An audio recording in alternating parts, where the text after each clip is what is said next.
You're right there, Mark here from 6 Plus Save over a review video of these objective markers that I picked up. Now, many of you have probably seen them where they're now coming to the size of the objective area, so you're not having issues with miniatures, measuring up, so on and so forth. So I've grabbed this off Amazon. It was Amazon Prime. I'll put a link down in the description so you can pick up some yourself. 12 quid. Amazon Prime arrived the next day. And these are the Perspexy ones that you just place on the board. You can get them where they're a solid colour and stuff, but I do like this one here, there you go, because I can put it on whatever mat I want, and it still shows the vibrancy, the colour of the mat underneath. That's it. You get 6 of them in here. Nice and clear. And I like that they're not intrusive. Sometimes you can get them, they're a little bit intrusive and annoying. Yeah, I generally like them. I think that I need to give them a bit of a polish, just to get rid of any dust or any muck that's came up. But I'm generally really quite pleased by them. Pardon me. So the reason why I grabbed these as well is to help out with, as I said, with the gaming and stuff like that. Because at this moment in time, I have been using primarily the objective markers that came from the Indominus set back in the day. Now, as you can see, hopefully perfect size for the middle.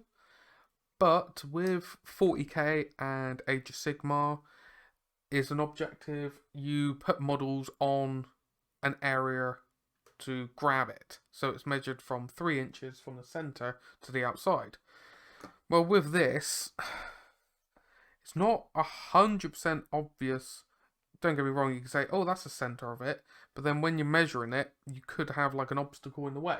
But what I'm going to do in a moment is I'm going to transition over to my board set up with these on it with some terrain to actually show you why I do like these.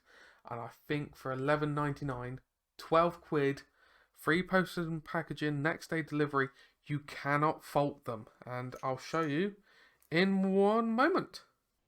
Okay, and we're back. I've set up a quick board with a couple models and what I would normally have used for objective markers in the past.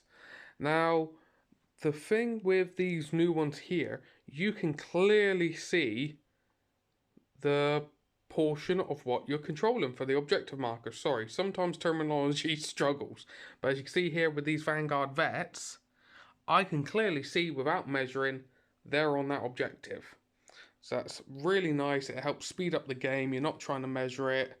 You're not trying to be like, oh, is that the center, so on and so forth. Here is another example of two great things from it. I can tell that I'm tagging this objective with this one model. However, previously, this objective, that little one that I would use, wouldn't be in the right location. I would have to push the terrain in a little bit to allow that to be in the right spot. But I don't have to worry about that. Here's another one. So if this didn't have an actual floor to it, and this was walled this way and this way, okay, I could then clearly see that on this portion here, these three guys would be touching it. These two here would be outside the wall. So it does help with certain terrain layouts. So that's another one of those objective markers moved. So yes, in the past, these little objective markers are great if you want to have a quick throwdown, but same here again. This objective isn't in where it should be. See there, the little dot? That'll be where it measures up from. That dice just indicates the middle of the board. And same here.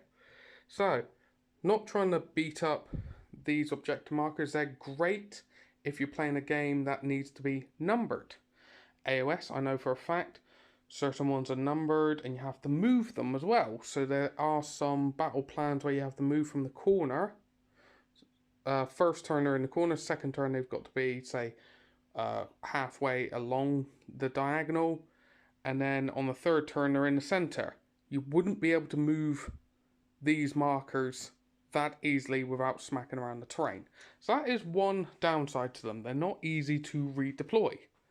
But other than that, oh, and you have to actually buy these specific style of markers. You can't just make the objective markers.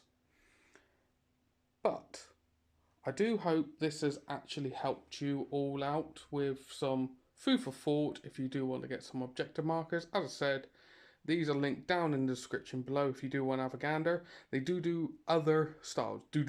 They do other styles which are quite good, where they have a hazard stripe around the outside and they are numbered in the middle. So it mitigates those little objectives over there completely.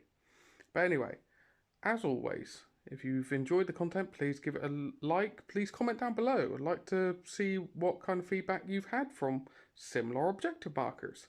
And if you haven't already subscribed, please do. There's more content coming out every week. Links down below to other social media platforms if you want to follow along. But as always, thank you so very, very much for watching through to the end. Very much appreciated. And I hope you all have a fantastic rest of your day. Take care.